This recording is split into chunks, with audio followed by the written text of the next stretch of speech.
एक दिन की बात है। महात्मा बुद्ध अपने शिष्यों के साथ कुटिया में बैठे थे और ज्ञान चर्चा का विषय आरंभ होने वाला था। शिष्यों के आग्रह पर बुद्ध ने एक कहानी आरंभ की। बुद्ध ने कहा, किसी गांव में एक व्यक्ति रहता था। उसे जंगली जानवरों में बहुत रुचि थी और उनमें भी उसे सबसे ज़्यादा शेर में रुचि थी। एक दिन उसके दिमाग में एक विचार आया कि चलो क्यों ना शेर पर एक खोज की जाए। फिर उसने सोचा, लेकिन शेर की भाषा तो आती नहीं है। उसने कहा, क्यों ना पहले शेर की भाषा सीख ली जाए।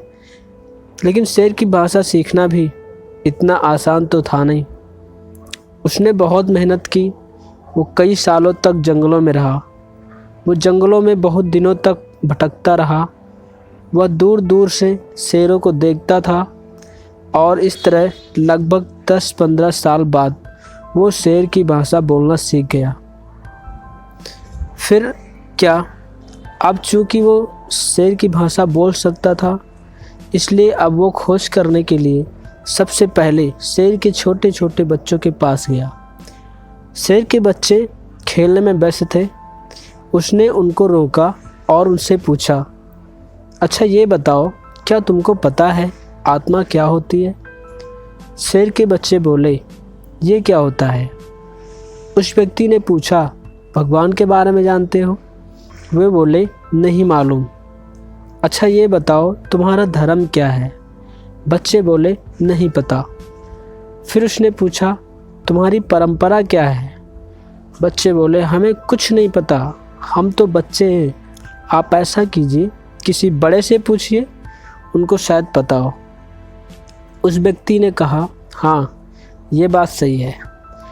वो काफ़ी देर तक भटकता रहा और कुछ देर बाद 1-2 बड़े शेरों से भी वो मिला और उनसे भी वही सवाल पूछा, क्या आप मंदिर जाते हैं? आपके भगवान कौन है और आप किसकी पूजा करते हैं? आपका धर्म क्या है? शेर बोले, आप क्या पूछ रहे हो? हमारी समझ में नहीं आ रहा। ना हमारे कोई भगवान है और ना हम किसी की पूजा करते हैं। हम लोगों को कुछ नहीं पता इन सब चीज़ों के बारे में। वो व्यक्ति जंगल के और शेरों से भी मिला, लेकिन सबके वही जवाब थे। वो व्यक्ति बड़ा परेशान हो गया। वो बोला, कमाल है, आप लोगों को कुछ पता ही नहीं है, कुछ ज्ञान ही नहीं है। उनमें से एक शेर थोड़ा समझदार था। वो बोला, आप हमसे ये सब बेकार के सवाल मत पूछो, हम लोगों को कुछ नहीं मालूम है। आप एक काम करो, यहाँ से थोड़ी दूर पर एक गुफा है, उसमें एक सबसे वृद्ध शेर रहता है। आजकल वो काफ़ी बीमार है, कुछ दिन में शायद वो मर भी जाए। आप ये सारे सवाल उसके पास जाकर पूछो, शायद उससे आपके सवालों का जवाब मिल जाए।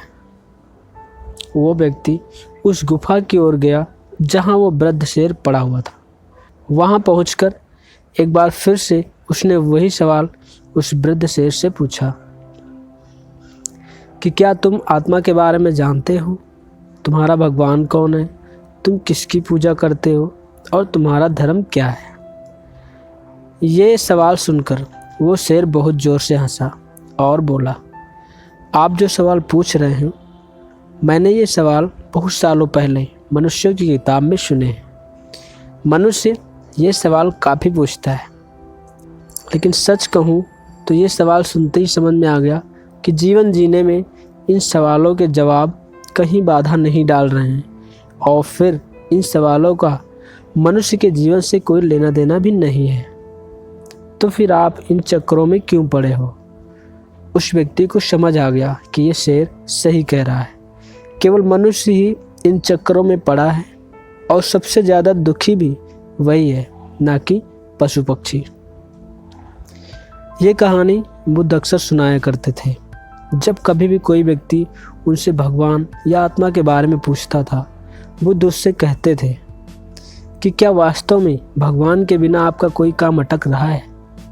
अगर नहीं तो फिर भगवान, आत्मा और धर्म की बातें मत करो। यही कारण था बुद्ध ने ईश्वर से साफ साफ इनकार कर दिया और कह दिया कि भगवान है ही नहीं। ना रहेगी बांस और ना बजेगी बांसुरी। क्योंकि अभी आप जहाँ खड़े हैं वहाँ ना तो ईश्वर की आवश्यकता है और ना ही आत्मा की। आत्मा अंतिम है तथा इन सवालों का जवाब जानने की कोई ज़रूरत नहीं है। बुद्ध हमेशा कहते थे, तुम अपनी समस्या का समाधान पूछो जो अभी आपको है। भगवान और आत्मा आपके जीवन में कोई व्यवधान नहीं डाल रहे हैं, इसलिए आप सभी इन चक्करों में मत पड़ो। धन्यवाद।